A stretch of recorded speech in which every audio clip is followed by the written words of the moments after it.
Tomorrow, the return of a comedy favorite, Allo, Allo. Shut the door. René, my love. René?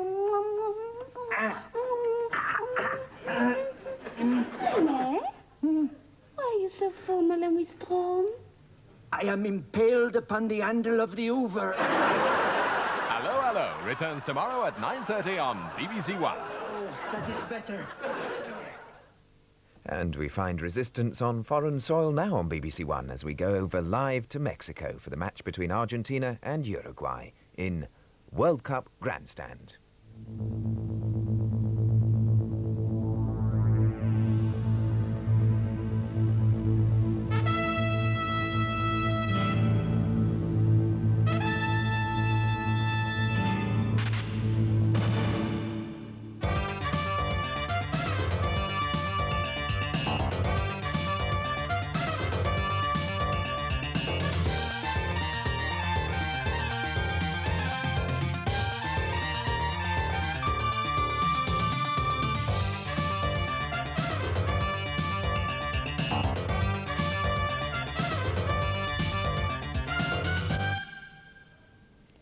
Good evening. Tonight, the World Cup provides us with football the South American way. Argentina against Uruguay for a place in the last 8, against England if they can beat Paraguay on Wednesday.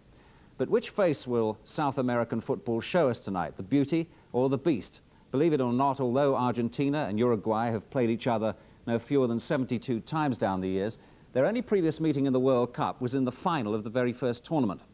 It was held in Montevideo 56 years ago, and Uruguay won 4-2. Well, the referee on that occasion, a Belgian, certainly cut a dash, but he was more concerned about his safety. He'd insisted on guarantees for himself and his linesmen. Then as now, a fixture between these two nations, divided by the River Plate, but united in their passion for football, took on momentous proportions. 90,000 people were there to see it, marshalled into the stadium by soldiers with fixed bayonets. It's often been said, while other countries have their history, Uruguay has its football. Is it that, then, that makes their footballers so blessed with the talent to play, so temperamentally unsuited to reap the full benefit of their skills? In every match in this tournament so far, the Uruguayans have been remembered more for their destructive fouls than their constructive play.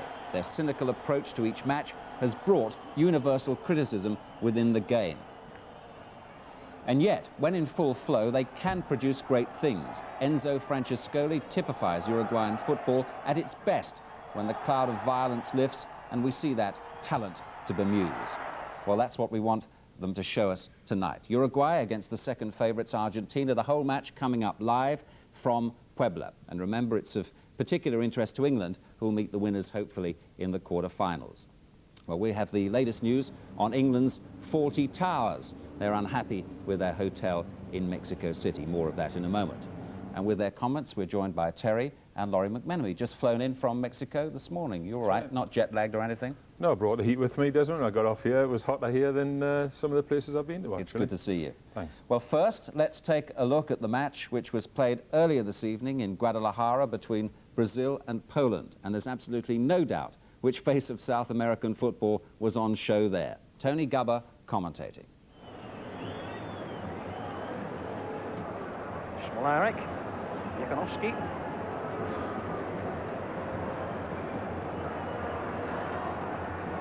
Socrates wanted too long. Karashevich knocks it forward, looking for Smolarek. Oh, they've hit the post! Confusion in the Brazilian defence. And a scare at the start. And it's the youngster, the 24-year-old, making his first World Cup appearance. Karashevich, who knocked that ball forward, looking for Smolarek. And the keeper, Carlos, seemed hopelessly lost. And the ball hit the post. Luchetsky, supported by Shibish. Jakanowski, still forward, the central defender. Jakanowski to Urban, he's come away with it, finally beaten by the tackle. Anxious moments for Brazil. Trying to tee it up for Boniek. Now he can cut this one back. And it's come out! Magnificent drive by Karaś, the Polish number 9, thumped against Brazil's cross.